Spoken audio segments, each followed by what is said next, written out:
하루의 경제 주식 마무리 경주마 시작하겠습니다.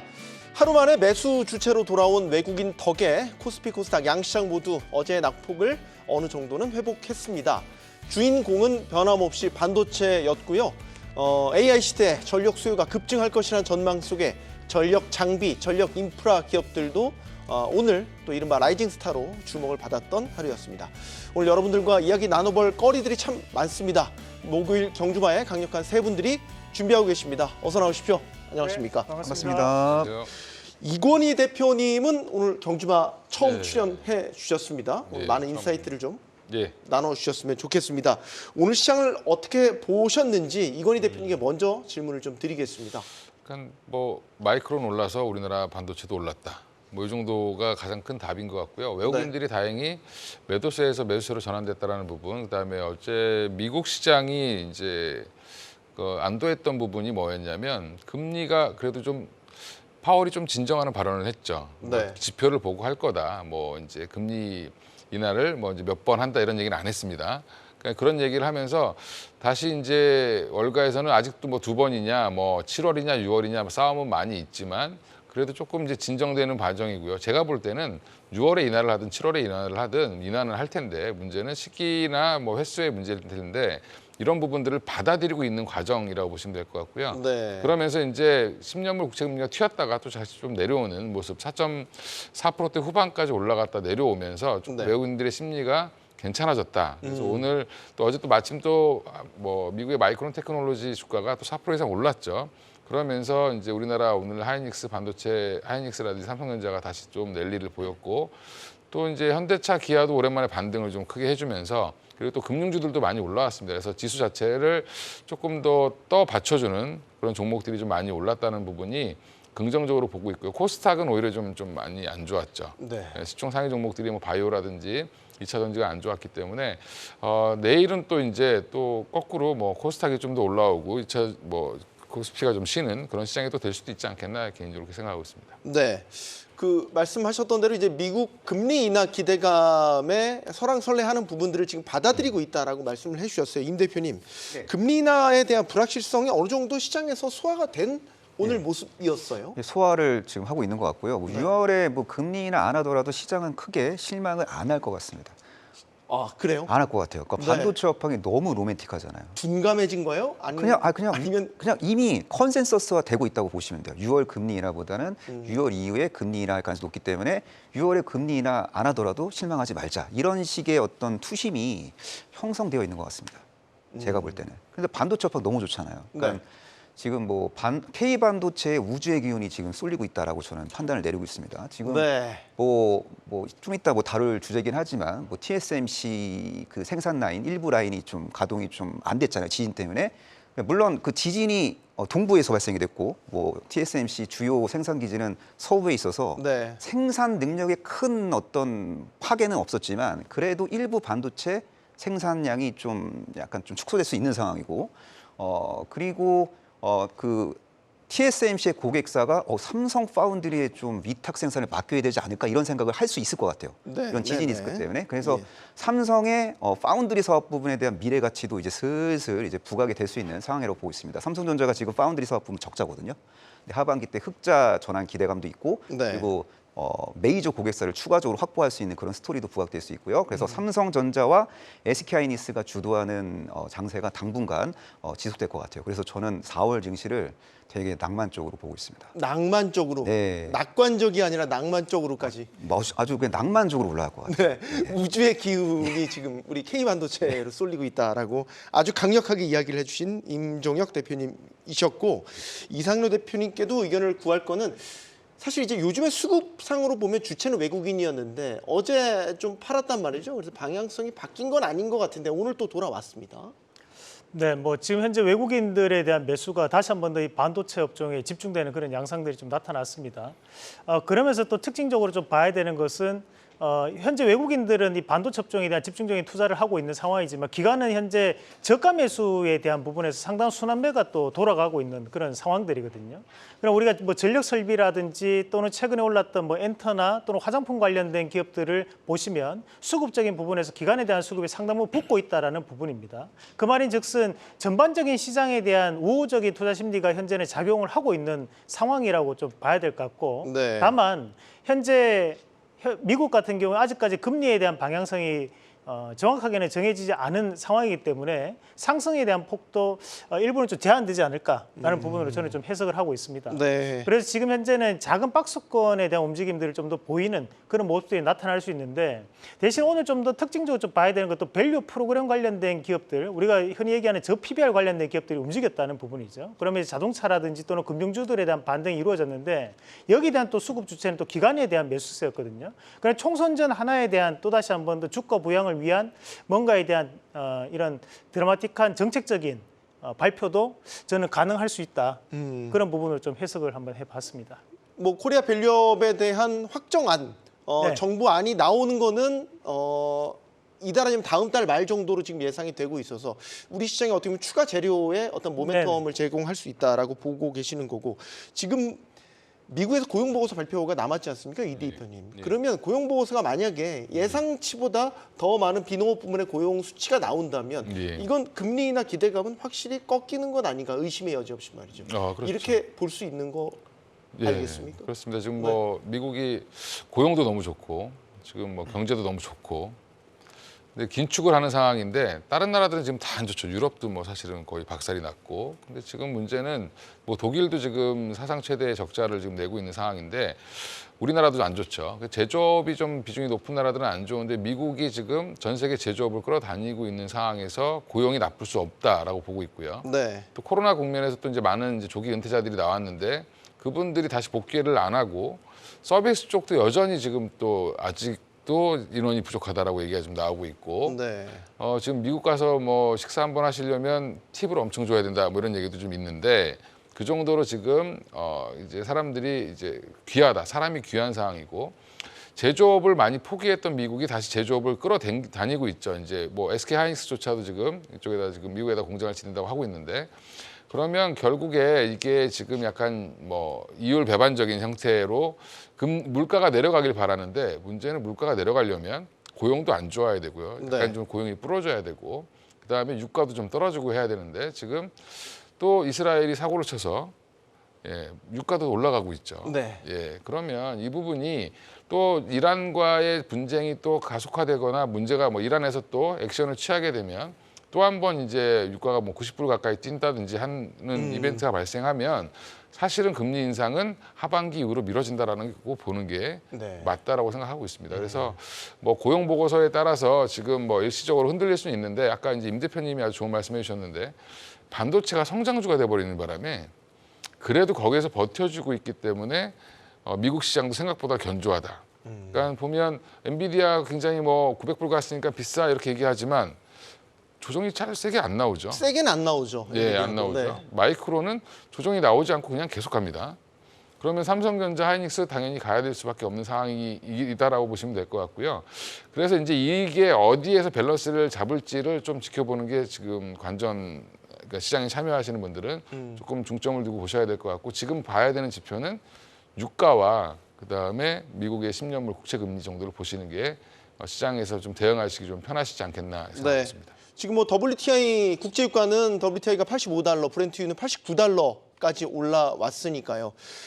상당히 높이 올라온 수준이다라고 보여지는데, 임 대표님께 하나 더 여쭐 거는 그러니까 고용 보고서에 대한 변수를 어떻게 보시는지. 그러니까 이제 금리 인하에 대한 기대감은 이미 시장에서 다 반영이 됐고 그것과 상관없이 갈 것이다라고 보고 계시니까 고용 보고서가 예상보다 세게 나와도 그러니까 고용 숫자가 많아도 계속한다 이렇게 보고 계시는 거죠? 그렇게 보고 있어요. 저 시장을 되게 좋게 보고 있는 사람 중에 하나이기 때문에 그냥 경제 지표가 좋게 나오면 또 좋게 나왔다고 증시가 긍정적으로 반응할 것 같습니다. 과거에는 경제 지표가 너무 잘 나오면은 이거 금리 이거 인상하는 거 아니야? 이런 공포감 때문에 이제 지수가 조정을 받은 경험이 있지만, 지금은 경제 지표가 아무리 좋게 나와도 금리를 동결하는 거지 인상하는 게 아니잖아요. 그래서 금리 동결 기조가 좀 장기화되더라도 고용 지표 등 경제 지표가 우월하게 잘 나오기 때문에 그런 결정을 내리는 거고요. 그리고 경제 지표가 긍정적으로 나오면은 이게 결국에는 기업 실적으로 연결이 됩니다. 그래서 네.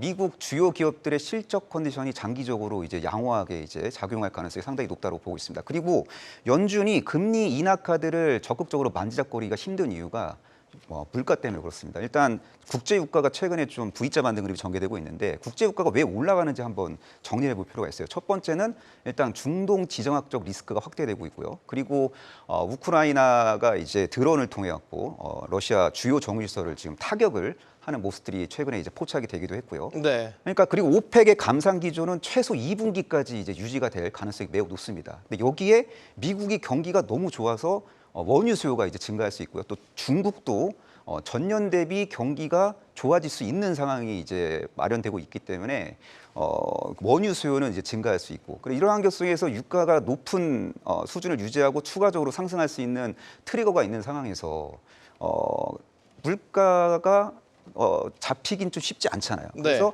저는 제가 볼 때는 좀 금리 인하에 대한 기대감은 계속 퇴색되겠지만 금리 인하 시점이 뒤로 미뤄지더라도 경기 자체가 워낙 좋기 때문에 네. 펀더멘탈 베이스의 장세가 전개될 수 있다. 그러니까 펀더멘탈 랠리 가능성이 대두될 가능성이 높다라고 저는 보고 있습니다. 네. 금리나 기대감이 꺾여도 어쨌든 낭만적 장세는 계속될 예, 저는 것이다. 그렇게 보고 있습니다. 네. 자, 우리 반도체 주들이 오늘 하루 만에 좀 부진을 털고 일어났습니다. 삼성전자도 그렇고 하이닉스도 하이닉스는 5% 상당히 탄력적인 상승세를 보여줬기 때문에 오늘 반도체 이슈를 다시 한번 짚어보려고 합니다. 일단 여러 가지 이슈들이 있지만 인텔 이야기를 오늘은 먼저 해보고 싶어요. 인텔이 파운드리 실적을 공개를 했는데 생각보다 많은 손실을 냈더군요. 70억 달러.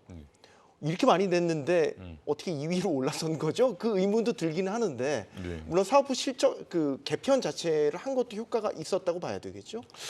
뭐 일단 내부적으로 이제 사실은 본인들이 파는 거를 파운드리를 또 한 것도 있고요. 네. 이렇게 하다 보니까 뭐 이 회계 장부를 어떻게 봐야 되냐라는 논란은 있는데 인텔이 적자를 볼 거라는 거는 대부분 다 뭐 시장에서 알고 있었던 것 같습니다. 근데 이제 이게 파운드리를 기존에 안 했던 회사가 아니라 인텔은 설계부터 원래 파운드리까지 다 했던 회사인데 네. 이거를 다시 한번 규모를 다시 키우고 있는 중이다라고 생각하시면 되고 미국 정부도 밀고 있죠. 이제 생산 기지를 우리나라 자기 나라 자국에 만들어야 된다는 건데 그래서 보조금도 준다라고 하는데 구조 적자 뭐 났는데 사실은 또 보조금을 준다라고 하죠. 예, 그러면 3월 달에 보조금이 대출도 해준답니다.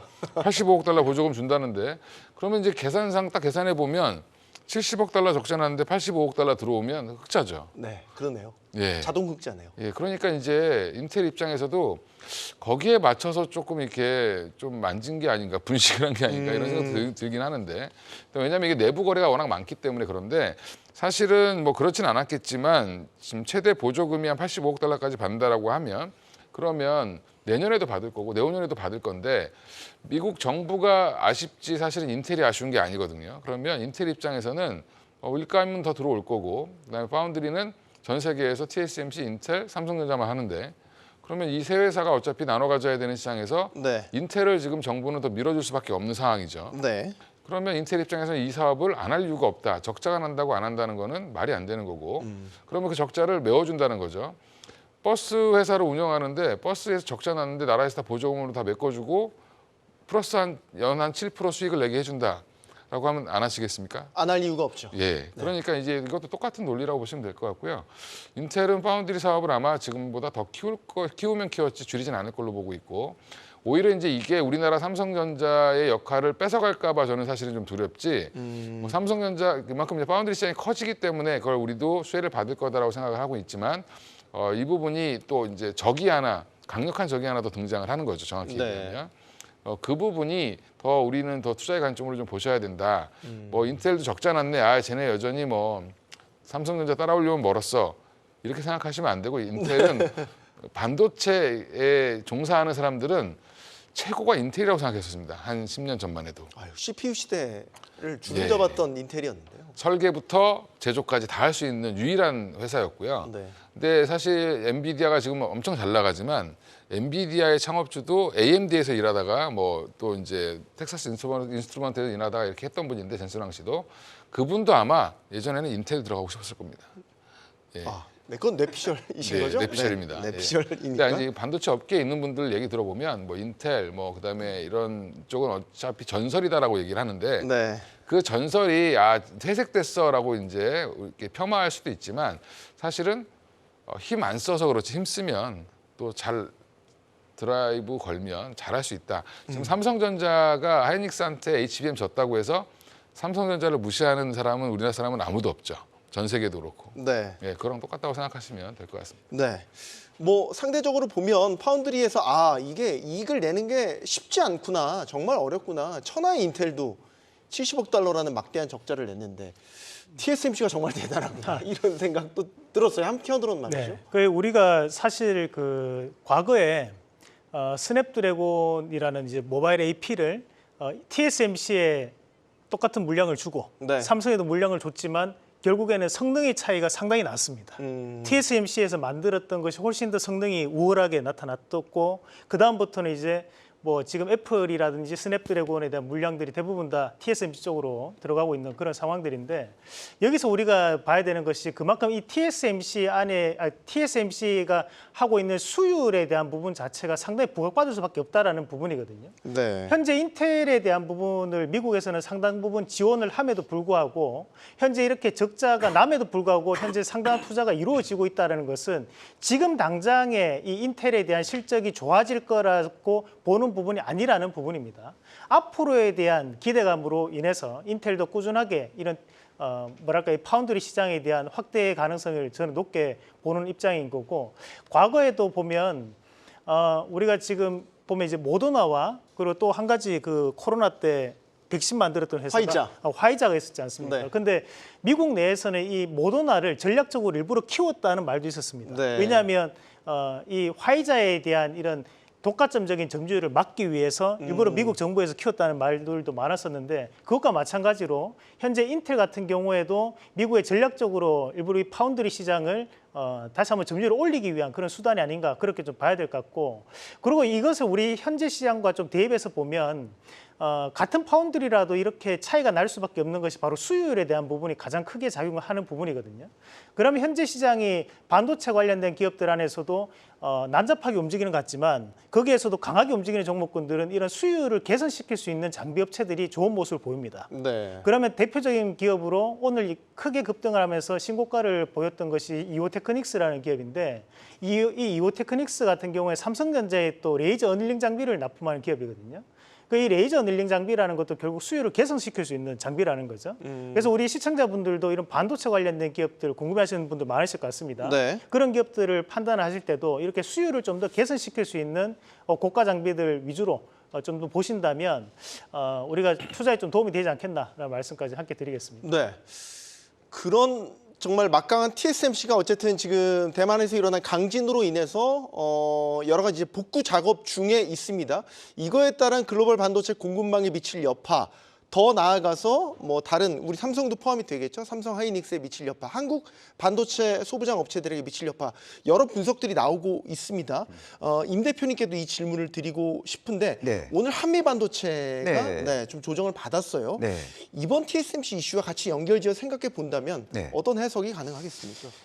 한미 반도체는 TC 본도의 최강자고 그리고 사실상 그 반도체 장비 분야의 슈퍼 을로서 역할을 장기적으로 할 수 있는 기업이라고 보고 있고 현재 시점 핵심 주요 고객사는 SK 하이닉스인데 마이크론 테크놀로지에도 이제 TC 본도를 납품할 수 있는 잠재력이 있는 그런 기업이에요. 그래서 HBM 관련 그 증설 프로젝트가 지금처럼 계속 이제 가동이 되고 있을 때 네. 가장 크게 수혜를 보는 기업이면 틀림없습니다. 근데 이 한미 반도체의 가장 큰 단점은 지금 제가 이야기한 긍정적인 재료가 주가에 제법 녹아져 있다는 거예요. 그래서 시차를 두고 거래량이 급감하면서 핵심 지지선 위에서 눌림목을 만들 때 그럴 때 한미 반도체에 대한 관심을 갖는 게 맞다라고 보고 있고요. 그리고 TSMC가 이제 그 글로벌 파운드리 시장 점유율이 60%대고요. 그리고 네. 첨단 반도체 분야에서는 점유율이 80% 이상입니다. 그러니까 엔비디아가 AI 최저가 GPU를 그 TSMC를 통해서 위탁 생산하고 있잖아요. 그리고 하이닉스가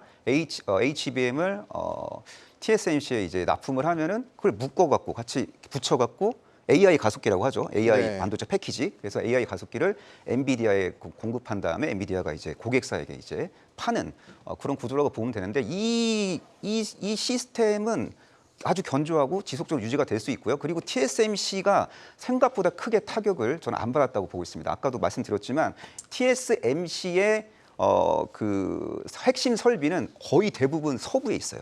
근데 지진은 동부에서 났잖아요. 네. 그러니까 서부 생산 기지에 대한 타격은 없었단 말이죠. 그래서 TSMC의 생산 능력이 크게 급감하거나 그러진 않을 것 같습니다. 그럼에도 불구하고 K반도체는 반사이익을 얻게 될 가능성이 높아 보입니다. 왜냐하면은 대만이 알고 봤더니 D램 생산 기지가 많이 있어요. 제법 있어요. 전 세계 D램 생산 능력의 10% 이상이 대만에 있거든요. 네. 그래서 혹시 D램 생산 기지에도 뭐 타격이 있는지 없는지는 잘 몰라요. 하지만 만약에 타격이 어느 정도 있다라고 이제 결론이 나면은 D램 가격이 추가적으로 이제 가속도가 붙는 그런 모습도 포착이 될 수도 있고요. 그리고 어쨌든 삼성전자고 SK하이닉스 그리고 마이크론은 지금 D램 분야의 트로이카로서 공급자 우위 시장인데 이번 대만 강진으로 인해서 공급자 우위 시장이 더 크게 이제 공고히 되고 있다는 것도 기억을 하시면 될 것 같습니다. 그래서 반도체 시간은 중장기적으로 지속될 가능성이 매우 높다라고 보고 있습니다. 네. 모든 상황들이 어쨌든 반도체 시간으로 가고 있기는 가고 있군요. 네, 그런 계속. 것 같아요. 예.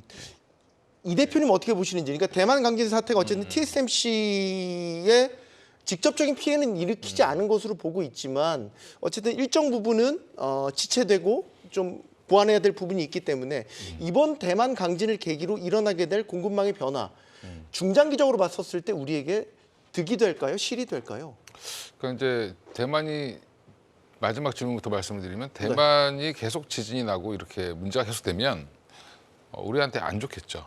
아, 안 좋다. 네, 안 좋겠죠. 왜냐하면 이제 뭐 D램은 일부 좋을 수 있죠. 좋을 네. 수 있는데 전반적으로 TSMC가 만드는 주요 부품들이 납품이 안 되면 이게 사실은 뭐 AI 산업을 하고 싶어도 LLM을 가동하고 싶어도 칩을 못 만들면 사실 할 수가 없죠. 엔비디아 실적도 떨어질 거고 HBM도 납품이 안 될 텐데 네. 그런 공급망 이슈가 있기 때문에 대만이 안 되기를 바라는 건 아니고 뭐 잘 돼야 된다고 보고 있고요.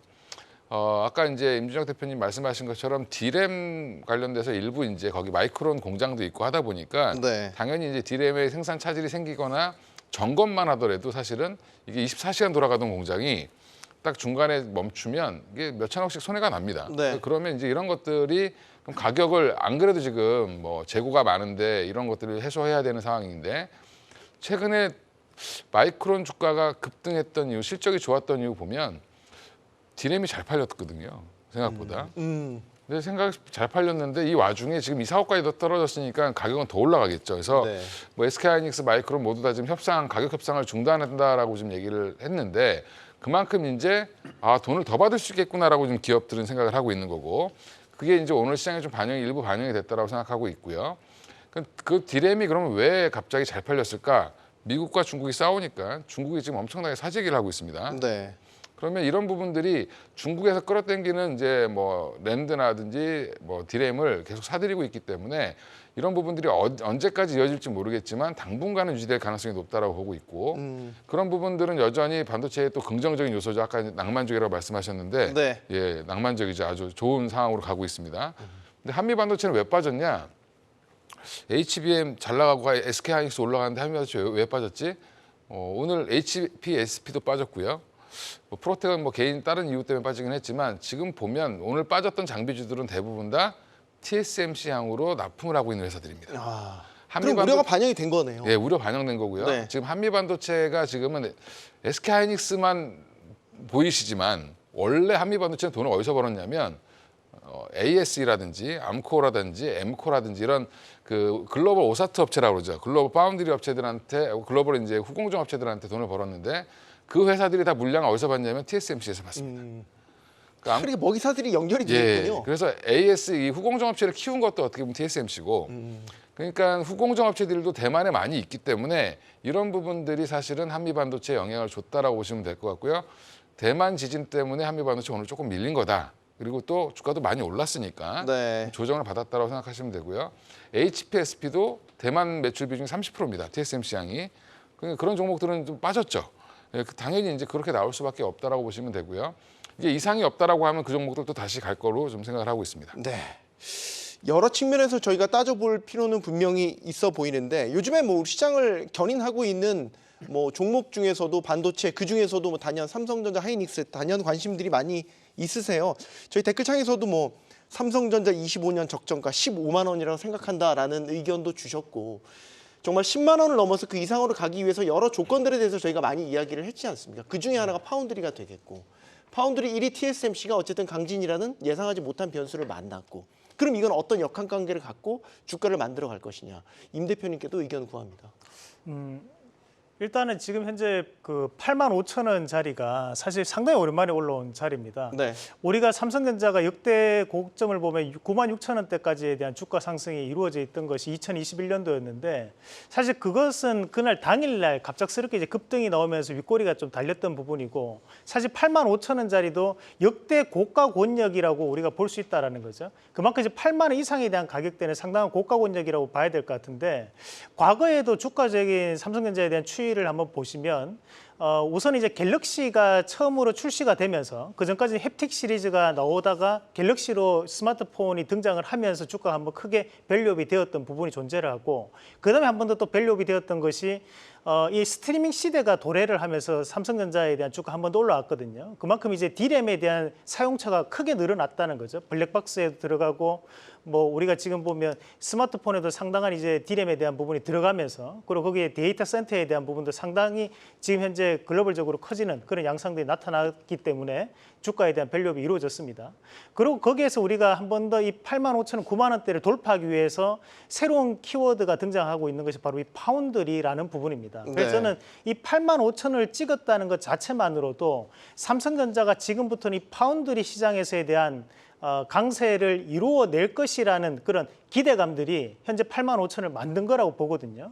그러면 지금 현재 구간 자체는 또 다르게 한번 보면 TSMC가 만약 저렇게 지진이 안 났었다면 과연 8만 5천 원대를 이렇게 강하게 다시 한번 돌파할 수 있었을까? 그거는 또 다시 의문점으로 남을 수밖에 없는 주가라는 겁니다. 그래서 저는 오히려 이런 내일 실적 발표를 하고 난 다음에 저의 판단으로는 그렇게 크게 주가적인 움직임은 없을 수 있다. 네. 왜냐하면 8만 5천 원짜리가 역사적인 고점에 해당할 수 있는 자리이기 때문에 지금은 신규적인 수급이 들어가기는 조금 단기간에 좀 힘들지 않을까 저는 그렇게 좀 판단을 하고 있는 입장인데 다만 이런 파운드리 시장에서에 대한 확장 영역이 좀 더 확대가 되는 것이 눈에 보이는 시점이 온다면 그때 한 번 더 우리 개인 투자분들도 신고가 매매를 한번 같이 참여해 보시는 것 어떨까라는 저는 말씀을 좀 드리고 싶습니다. 네, 일단 내일 실적 발표가 임박했으니까 임 대표님께도 삼성전자 주가에 대한 네. 방향성은 일단 단기적으로 보면은 내일 네. 실적 발표 이후에 큰 움직임은 없을 것 같다라고 보고 네. 계시는 것 같고요. 짧게만. 네. 예, 짧게만 언급하자면은 뭐 최근에 삼성전자 이익 추정치가 상향 조정이 적극적으로 이제 진행이 됐고 그래서 호실적이 공개될 가능성이 한 80% 이상이라고 이제 보시면 될 것 같습니다. 근데 공개된 호재는 호재로서 역할을 제한적으로 하는 경향이 있기 때문에 내일 아마 생각보다 위로 치고 나가지는 못할 수도 있습니다. 하지만 실적 공개 후 약간 눌림목을 만드는 그런 과정, 일련의 과정이 확인될 것 같거든요. 그래서 시차를 두고 핵심 지지선 위에서 아주 이쁘장한 눌림목이 만들어지면은 매수 기회가 포착이 될 것으로 저는 기대를 하고 있습니다. 이어서 하이닉스는 어떻게 보세요? 하이닉스는 오늘 또 미국 공장에 네, 대한 네. 소식으로 5% 이상 상당히 강세를 보였기 때문에 예. 앞으로의 상승 여력, 모멘텀도 계속 가져갈 수 있다? 보고 계시나요? 그렇죠. 그러니까 글로벌 AI 반도체 시장 성장의 진정한 수혜주 중에서 가장 실적 가치 대비 저평가되어 있는 종목은 SK 하이닉스니까 업사이드 포텐셜은 차고 넘친다라고 이제 보셔도 될 것 같고요. 그리고 SK 하이닉스를 이제 공략하고자 하시는 분들은 좀 약간만 기다리면 될 것 같아요. 지금 수직 상승할 때 추격 매수하기보다는 약간 숨을 고를 때 그럴 때 이제 매수를 하는 게 이제 바람직하다고 보고 있고요. 그리고 누가 뭐라 그래도 HBM 분야의 퍼스트 무버는 SK 하이닉스고 HBM3E까지는 SK 하이닉스가 큰 판을 쓸어갈 가능성이 높아 보이고요. 엔비디아 공급망 내에서 과점적인 점유율을 하이닉스가 계속 가져갈 것 같습니다. 마이크론 테크놀로지하고 삼성전자가 나름대로 그 엔비디아 AI 가속기 공급망에 침투하고 있지만 네. SK 하이닉스의 절대 강자로서의 면모는 규모는 당분간 지속될 수밖에 없기 때문에 AI 반도체 시장 성장 진정한 수혜준에 가장 저평가된 기업으로서의 역할은 계속될 수 있고요. 그리고 외국인들의 대규모 매수세가 장기적으로 유입될 가능성이 매우 높은 기업이라고 현재 시점에서 저는 판단을 내리고 있습니다. 이상로 대표님이 아까 네. 하이닉스에 대해서 말씀을 안 주셔가지고 네네. 일단 제가 좀 수습을 해야 될 것 같습니다. 왜요? 이게 방송 끝나고 나면 또 삼성전자 제가 네. 또 안 좋게 얘기했다 뭐 이런 얘기들 좀 하실 것 같은데 뭐 저는 그런 얘기는 아니고요. 뭐 우리가 이제 저는 이제 개인적으로는 신고가 매매를 하는 것을 추천드리지 않습니다. 그래서 그런 의미에서 이 삼성전자에 대한 부분에서도 오히려 좀 더 눌렸을 때 우리가 접근하는 방법으로 좀 말씀을 드렸던 거고 다만 이제 우리가 조금 구분을 해야 되는 것이 삼성전자와 SK하이닉스에 대한 부분인데 삼성전자는 디바이스 엑스피리언스에 대한 부분, 그래 우리 일반적인 가전이라든지 스마트폰에 대한 분야가 실적에 대한 부분에서 약 40%, 50% 가까이를 차지를 하고 있고 나머지 이제 디바이스 솔루션, 우리가 얘기하는 메모리라든지 파운드리가 또 50% 정도를 차지하고 있습니다. 그러나 삼성전자에 대한 주가 악재가 나타나면서 실적 악재가 이루어졌던 것은 바로 이 디바이스 솔루션 부분이 생각보다는 부진했던 부분이었고 그리고 현재 스마트폰 업황도 쉽게 안 올라오다 보니까 삼성전자는 실적이 지금까지 부진했던 부분이었거든요. 그래서 최근에 주가가 상승했던 것은 그만큼 반도체 업황이 현재는 개선되고 있고 실질적으로 반도체에 대한 수요가 증가하고 있다는 것이 저는 선반영이 일부 되고 있다고 보거든요. 네. 그런데 우리가 SK하이닉스는 삼성전자는 실적 구조가 다르다는 거죠.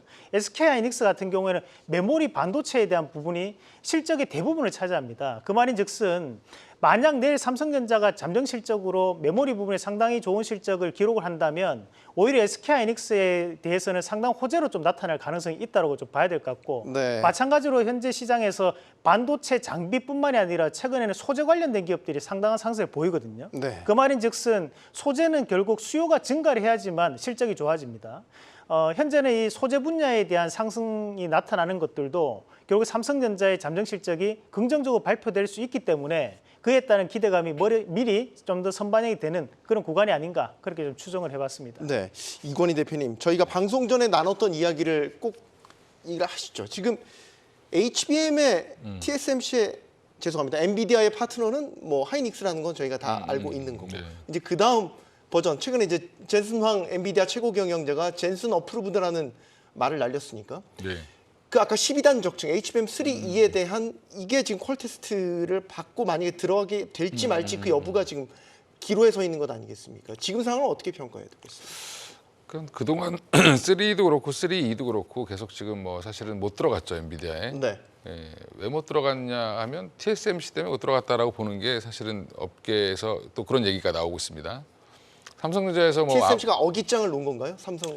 그러니까 HBM 에 그 대해서? 공정을 아셔야 되는 게 아까 이제 임준혁 대표님께서 말씀해 주셨는데 그 GPU도 사실은 TSMC가 만드는데 패키징도 TSMC가 합니다. 네. 그러면 엔비디아가 테스트를 어디다 맡겨야 되냐면 엔비디아가 TSMC한테 야, 패키징 이거 해봤는데 성능이 나와 안 나와 이렇게 물어봐야 되겠죠. 근데 이제 하이닉스는 겹치는 게 없습니다. 엔비디아랑 겹치는 게 없기 때문에 그냥 그대로 이제 하이닉스 거 갖다 썼는데 그리고 물론 그 전에 관계도 계속 있었고 삼성전자 거를 갑자기 들이미니까 삼성전자는 파운드리 하는 회사죠.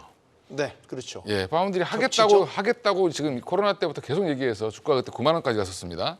그러면 TSMC를 대놓고 뺏겠다고 시장을 뺏겠다고 들어오는 삼성전자한테 호의적이지는 당연히 않을 거고 그렇게 되면 이거를 자꾸 이제 꼬투리를 잡아서 계속 그동안 밀었던 건데 젠슨랑이 어프로브도 써주니까 아 젠슨랑도 이제 원하는구나라고 쪽으로 갔겠죠. 이제 어떻게 보면 뭐 지금 엔비디아가 TSMC의 매출이 점점 높아지고 있는 상황이기 때문에 네. 예, 젠슨랑의 입장을 또 안 받아들일 수는 없는 거고 우리 본인들이 뭐 GPU 만드는 것도 중요하지만 사실은 이 패키징도 중요하지만 GPU를 만들어주는 것도 중요하거든요.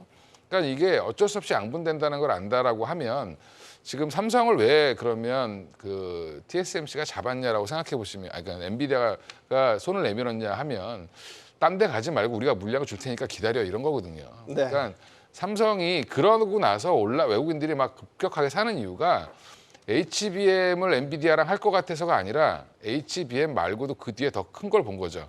아 이제 엔비디아의 파운드리도 잘하면 삼성이 받을 수 있겠구나. 아, 이런 거에 대한 기대감이 붙었다고 보시는 게 오히려 맞다. 네. 그래서 코로나 국면에서 그때 9만 원까지 갔던 이유가 사실은 파운드리 때문에 올라간 건데 그게 다시 오고 있다. 그게 다시 오고 있다. 예. 그때가 다시 오고 있다. 우리 종로마법사님께서는 삼성 파운드리 아예 분사를 해야 된다라는 의견도 맞습니다. 삼성전자 이야기할 때 파운드리 부분을 아예 분사를 해야 된다는 의견도 지속적으로 나왔었고. 예전에 물적 분할 이슈도 있었죠. 맞습니다. 실질적으로. 예. 지금 그런 것들이 종합적으로 만들어지고 있는 이 상황들이 지금 오고 있다라는 걸 말씀을 드리겠고요. 지금 파운드리 각축전이 계속해서 이어지는 가운데 최근에는요, 이 전력 설비주에 대한 모멘텀도 심상치가 않습니다. 전력 설비주 오늘 시장에서도 상당히 주목을 받았었는데요.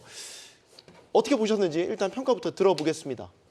과거에는 사실 이 전력 설비주들이 유틸리티주라고 해서 경기 방어적인 성격이 상당히 강한 종목군들이었습니다. 그래서 시장이 좀 빠질 때마다 조금 방어해주는 그런 역할을 좀 했었다면 사실 최근 같은 경우는 이제 성장주로서에 대한 면모를 좀 보이는 그런 양상들이 좀 나타나고 있는데 우리가 이 전력 설비 관련주라고 해서 뭐 다양한 종목군들이 있는 것은 아닙니다. 국내 같은 경우는 상당히 과점이 형성되어 있는 곳이 바로 이 전력 설비 분야고 뭐 LS 일렉트릭이나 또는 HD 현대 일렉트릭 그리고 효성중공업, 일진전기, 그리고 하나를 더 붙인다면 재룡전기 정도까지가 이렇게 빅5라고 좀 보시면 되는데 최근에 이런 종목군들이 움직임이 나오는 것이 결국 이번 용인 반도체 클러스터 관련해서 TF가 구성이 됐고 그것을 내년부터 시행할 수 있다는 기대감, 그 전에 이제 전력 설비에 대한 구축이 이루어져야 된다는 것들, 그리고 AI가 확산되면서 그에 따른 전력 소모가 상당 부분 늘어날 수 있다는 거. 그리고 또 한 가지가 이제 전기차 시장이 또 확대가 되다 보니까 네. 현재의 이런 충전 시설로는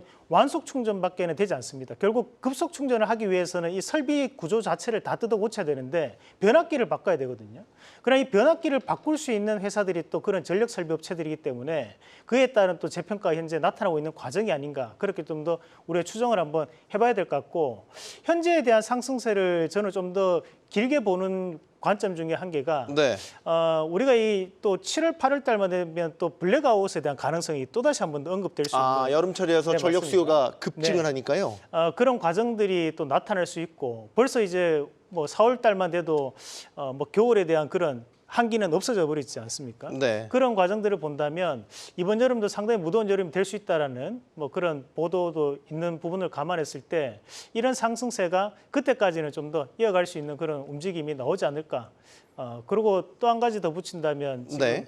한국전력 관련해서 민영화 관련된 이슈도 계속 좀 살아있는 이슈거든요. 네. 그러면 거기에 따라서 우선적으로 이제 전력에 대한 설비가 이루어질 수 있는 가능성이 높기 때문에 이런 전력 설비 관련된 기업들은 그래도 우리가 한 번씩은 다시 한 번 더 봐야 되는 전략이 아닌가 좀 말씀드리고 싶습니다. 한국전력에 대한 민영화 얘기는 지금 전기를 생산하고 판매하는 그 독점권을 한국전력이 쥐고 있는데 이게 뭐 전차가 됐든 일부가 됐든 민영화가 될 수 있는 그 가능성을 말씀해 주시는 것 같고, 오늘 전력 설비주들이 임 대표님 전반적으로 다 지금 주목을 많이 받았어요. 네. 상승률도 보면 상당히 탄력적으로 올라갔습니다. 네. 이건 전력 수요가 어쨌든 뭐 여름철이 됐든 AI 때문에 데이터 센터가 많이 이어지게 되면 전력 수요가 늘어나게 될 것이다. 네. 기본적인 이 생각을 갖고 맞아요. 지금 네. 주목을 받는다. 그럼 테마란 딱지를 이제 떼도 되는 거 아닙니까? 이거는 테마 베이스로 움직이는 게 아니라 펀더멘탈 베이스로 움직이는 거기 때문에 네. 저점과 고점이 이제 올라가는 추세는 당분간 좀 유효하다라고 보고 있고요. 근데 최근에 워낙 가파르게 상승을 하다 보니까 템포 조절, 속도 조절 이런 거는 좀 필요한 것 같고, 약간 속도 조절을 할 때쯤 진입 타이밍을 저울질하는 게 저는 바람직하다고 보고 있습니다. 지금 전력기 기업들이 근본적으로 상승한 이유는요. 지금 미국 그 전력 인프라가 너무나도 노후화됐어요. 이렇게까지 낡아도 되나 싶을 정도로 너무 네. 많이 나갔거든요. 그래서 변압기 교체 주기가 이제 뭐 이미 완벽하게 이제 도래된 상황이고 계속 변압기를 교체해야 되고, 이런 환경 속에서 변압기 쇼티지 얘기 나오고 있고요. 변압기 가격도 상승하고 있고, 그리고 지금 대한민국 전력기기 업체들이 지금 현재 수출 주력 품목이 그냥 그 고수익성 변압기는 아니에요. 그러니까 차세대 변압기 수출 비중이 앞으로 늘 거예요. 그럴 때는 또 수익성이 추가적으로 이제 상승할 수 있는 그런 가능성도 있고요. 그리고 데이터 센터 구축 수요가 엄청나게 급증하고 있습니다. 이때 바로 전력기기가 당연히 이제 들어갈 수밖에 없고요. 그리고 미국은 아주 강력한 리슈어링 정책을 펼치고 있고, 미국이 첨단 IT 산업의 생산 기지로서 역할을 하게 될 가능성이 높습니다. 네. 그리고 그런 생산 기지를 구축할 때 또 전력기기 수요가 급증할 수밖에 없고요. 그래서 전력기기 업황이 제가 볼 때는 반도체 업황보다 좋을 수도 있다라는 의견이 대두될 수 있는 상황이라고 저는 보고 있고요. 근데 단점은 제가 이야기한 것들이 현재 주가에 좀 어느 정도 녹아져 있다라는 거죠. 그래서 이런 호재가 주가에 덜 반영될 때, 그러니까 미래 호재가 어느 정도 덜 반영되면서 눌림목이 만들어질 때, 그럴 네. 때 진입을 하면은 괜찮은 수익이 현실화되지 않을까라고 저는 보고 있습니다. 지금 댓글창에서도 굉장히 전력 관련주에 대해서 질문들이 많으세요. 미국에서 국내 전력 관련주를 사는지도 물어봐 달라라고 이야기를 하셨고 실제 미국도 전력이 고질적으로 부족한 지역 주들이 많고 예. 그런 것들이 시설도 굉장히 낙후돼 있기 때문에 한국 기업이 그 변압기라든지 전력 관련 인프라 장비들을 많이 수출하고 있지 않습니까? 그렇게 되면 관심이 있다라고도 분명히 보여지네요. 그 한경이 여기 사업 옮긴 지 좀 됐는데 네. 옮기기 전에 저쪽에 있을 때 당산동 쪽에 있을 때 네. 그때부터 이미 재룡전기나 이런 데 제가 추천을 그때 몇 번 드렸었는데 그때 이미 미국발 수주가 계속 쌓이고 있었습니다.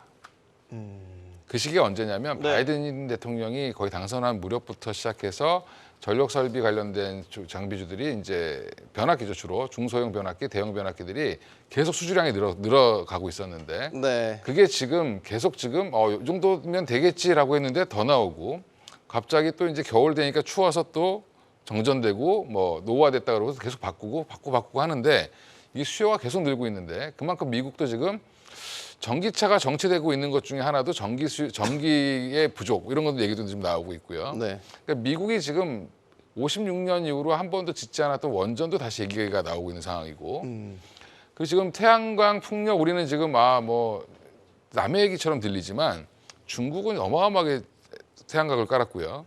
미국도 어마어마하게 많은 태양광을 깔았습니다. 네. 그리고 풍력도 지금 엄청 설치를 하고 있는데 그게 또 직류를 또 교류로 변화를 시켜줘야 되는데 거기에 또 엄청나게 변압기들이 또 들어갑니다. 또 하나 지금 데이터 센터까지 지금 여기에 가세를 한 거죠, 갑자기 작년부터. 네. 전력 쓸 일만 계속 늘어나네요. 그렇죠. 그러니까 뭐 전기차에 뭐 그다음에 이제 난방까지 이제 다 지금 전기로 다 가고 있는 중인데 그러다 보니까 뭐 천연가스로 발전을 해야 된다부터 시작해서 지금 신재생 에너지 가지고는 부족하다라는 얘기가 지금 계속 나오고 있는 거고요. 이렇게 되면 사실은 전력 관련돼서 실적 베이스로 올라가고 있는 상황인데 최근에는 조금 너무 가파르게 올랐죠. 아까 이제 대표님 말씀도 하셨는데 거의 뭐 이제 수직 상승하듯이 올라왔기 때문에 네. 이거는 이제 데이터 센터까지 반영을 시키려고 지금 하는 거거든요. 그러면 이제 이게 조금 눌릴 때가 있을 겁니다. 아마 조정은 위에서 한 15% 정도는 언제든지 나올 수 있다고 보시면 되고 네. 그렇게 조정이 나올 때 겁먹지 말고 사셔도 된다라고 말씀드리겠습니다. 네, 임 대표님. 이 네, 말씀. 실제로 우리가 일진전기나 효성중공업, 뭐 HD 현대일렉트릭, LS일렉트릭 같은 기업들은 우리가 변압기에 대한 매출만 있는 게 아니라 다른 매출도 섞여 있습니다. 그렇다 보니까 변압기가 정말 미국에 수출되느냐 여기에 대해서 이제 우리 시청자분들은 의문점을 좀 가질 수 있는데 유일하게 이제 재룡전기 같은 경우에는 변압기에 대한 매출이 거의 다 차지하고 있거든요. 그래서 제가 이 수치를 조금 결산 보고서 읽어드리면 수출에 대한 부분이 그 2023년도 결산 기준으로 1,490억이 변압기에 잡혔고 대신 내수가 얼마냐면 210억입니다. 네. 그러면 이제 대부분이 현재는 수출 물량이라고 봐야겠죠. 그러니까 이 수출 물량들이 지금 현재는 미국이라든지 또는 북미 쪽에 계속적으로 공급이 되는 그런 상황들이기 때문에 사실 이 재룡전기 제가 처음에도 말씀드렸지만 우리가 빅5라고 하면 그중에서 하나 정도 끼울 때 이제 깍두기처럼 이렇게 끼우는 기업이 원래는 재룡전기였어요. 그만큼 이제 이 빅4에 대한 부분이 점유율이 상당히 과점을 차지하고 있는 기업들인데 대신에 재룡전기도 이 정도 수출 물량이 나온다면 나머지 효성중공업이나 뭐 HD 현대일렉트릭, LS일렉트릭, 뭐 일진전기는 더 많이 나온다고 봐야겠죠. 그래서 그런 관점에서 본다면 지금의 이런 그 전력설비 관련된 기업들은 이런 추세적 상승이 뭔가에 대한 이유 있는 상승이라고 지금은 좀 봐야 될 것 같습니다. 아까 미래님께서 질문을 주셨는데 제가 잘못 이해했어요. 그러니까 미국 안에 우리 한국전력 같은 전력 회사가 없냐 미국은. 이 질문을 죄송합니다. 제가 잘못 이해를 해가지고 다르게 질문을 드렸네요. 그래도 뭐 동문서답이 되긴 했지만. 그 전력 회사가 많이 있죠. 근데 민간 기업이죠. 민간 그러니까 기업으로 우리랑 구조가 다른 거죠. 그래서 이제 소비자가 공장이면 공장 소비자가 이제 선택을 하는 겁니다. 그러니까 서로 경쟁을 하는데 거기도 우리 경쟁을 통신사 해서, 선택하듯이 말하는 예, 거죠. 맞습니다. 예, 그렇게 해서 경쟁을 해서 그 안에서 좀 싼 회사를 찾고 뭐 이렇게 경쟁을 하는데 그래서 태양광이 발전 단가가 싸기 때문에 미국은 보급이 많이 됐던 거고, 그래서 이제 뭐 ESS 관련돼서도 지금 계속 그 확장이 되고 있는 이유가 또 거기에 있는 거죠. 왜냐하면 태양광이 약간 좀 밤에는 안 들어가니까. 네. 예, 이런 부분이 있는데 이제 이게 데이터 센터까지 뭐 원자력 발전소 바로 옆에다가 짓는다고 하니까 지금 짓고 있고요. 이미 그렇게 할 정도로 전력 수요가 급증하고 있다. 지금 가동 중인 원자력 발전소 옆에다 지금 데이터 센터를 짓고 있습니다. 지금 구글이. 네.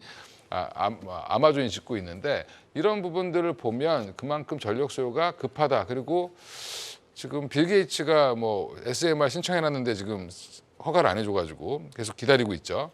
그 정도로 지금 마이크로소프트도 이쪽으로 지금 드라이브를 걸고 있다라고 보시면 당분간 이 전력 관련된 거는 전선까지 지금 뭐 날리니까 뭐 사실은 에너지까지로 계속 확장될 가능성이 높다라고 보고 있습니다. 네.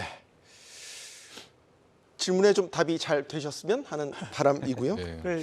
좀 더 네. 보태면 네. 이제 오늘 구리 가격도 또 상승을 했는데 사실 이 구리가 또 전선에 또 들어가는 들어가죠. 부분들이다 보니까 네. 다른 여타의 또 이런 비금속보다는 구리가 또 가격적인 상승도 우리가 좀 더 한 걸음 더 나가면 그에 따른 연유도 있다라는 부분도 알아두시면 좋을 것 같습니다. 네.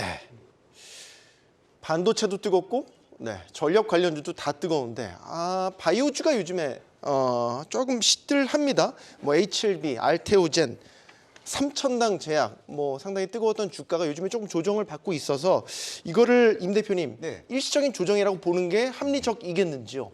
근데 바이오주는 스토리가 다 천차만별이라서 네. 차별화된 스토리가 있는 종목만 유심히 챙겨보는 게 저는 바람직하다라고 보고 있습니다. 일단 기본적으로 플랫폼 기술을 보유하고 있는 기업만 예의주시하는 게 맞는 것 같아요. 예를 들어서 뭐 ADC 플랫폼 기술의 최강자 레고캠바이오, 그리고 SC제형 플랫폼 기술의 뭐 최강자 뭐 알테오젠, 네. 그리고 이주강제 치료제 플랫폼 기술의 강자 에이벨바이오, 이런 플랫폼 기술을 보유하고 있는 기업을 예의주시할 필요가 있겠고요. 그리고 제가 볼 때는 캐시카우가 어느 정도 깔려 있는 신약 개발사를 보는 게 제일 안전해요. 예를 들어서 한미약품은 전문의약품 분야의 최강자로서 대한민국에서 맹활약을 하고 있는 기업이죠. 캐시카우가 있는 상태에서 신약을 정말 열심히 개발하고 있고, 대한민국 제약사 중에서 R&D에 누적적으로 투자한 금액이 제일 큰 기업이라고 이제 보시면 될 것 같습니다. 그리고 한미약품이 플랫폼 기술을 보유하고 있어요. 일단은 약효 지속형 플랫폼 기술을 이제 보유하고 있기 때문에 이 플랫폼 기술을 기반으로 비만 치료제를 지금 현재 열심히 개발할 것으로 이제 기대가 되고 있고요. 그리고 주사제를 경구용으로 이제 전환시키는 플랫폼 기술도 갖고 있고, 또 한미약품도 자체적으로 이중항체 치료제 플랫폼 기술까지 보유하고 있습니다. 근데 지금 한미약품 주가는 상당히 좀 서글퍼요.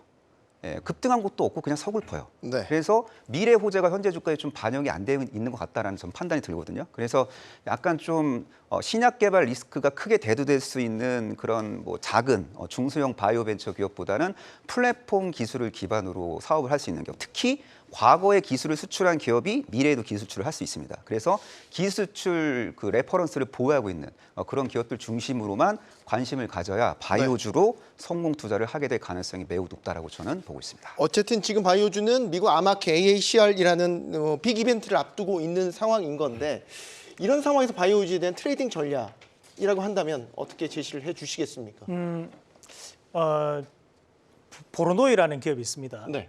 그 기업이 이제 기술 특례로 상장된 걸로 제가 알고 있는데, 이번에 매출이 2023년도 기준 0입니다.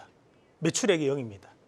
근데 우리가 여기에서 한번 문제를 한번 찾아봐야 되는 것이, 바이오 기업들이 매출이 0이라는 것 자체가 상당히 아이러니한 거라는 거죠. 우리가 코스닥에 상장됐다는 것만으로도 국내에서는 어느 정도 신뢰도가 있는 기업으로 우리 시청자분들도 알고 계실 거지만, 이런 바이오 기업들이 생각보다 대단히 많다는 겁니다. 말 그대로 우리는 잘 모르기 때문에 임상일상 넘어간다, 추진한다 이렇게만 얘기 나와도 주가는 펄럭펄럭거리지만, 실제로는 허상일 때도 대단히 많은 것이 바이오입니다. 네. 그러면 여기서 우리가 봐야 되는 것은 제약 바이오가 있다면 좀 더 실적적인 부분이 나오는 것이 제약 쪽이거든요. 그리고 또 한 가지 봐야 되는 것이, 우리가 현재는 이제 매출에 대한 부분뿐만이 아니라 최근에 글로벌적인 트렌드가 이제 비만약 치료제 관련 트렌드가 좀 잡혀 있는 쪽이 많습니다. 네. 그러니까 거기에 따른 이슈가 있는 기업들 위주로 우리가 반드시 체크해보는 전략으로 말씀드리고 싶습니다. 네, 이건희 대표님께도 짧게 여쭙겠습니다.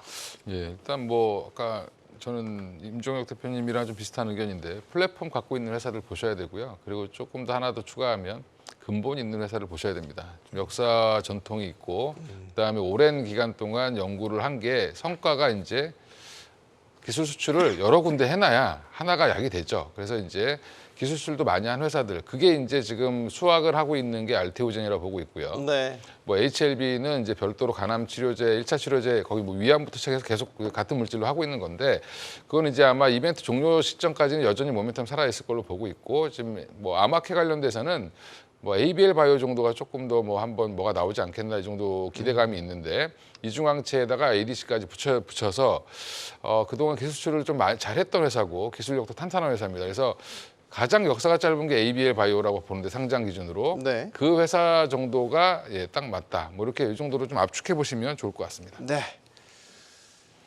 자, 우리 증시에 다시 찾아온 반도체 봄, 많은 분들이 기대하고 계시리라 생각합니다.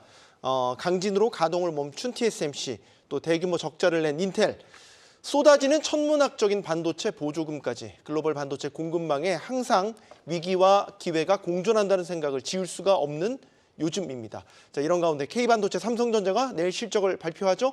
삼성전자에게 지금은 위기일까요? 기회일까요? 지금까지 경주마였습니다. 고맙습니다.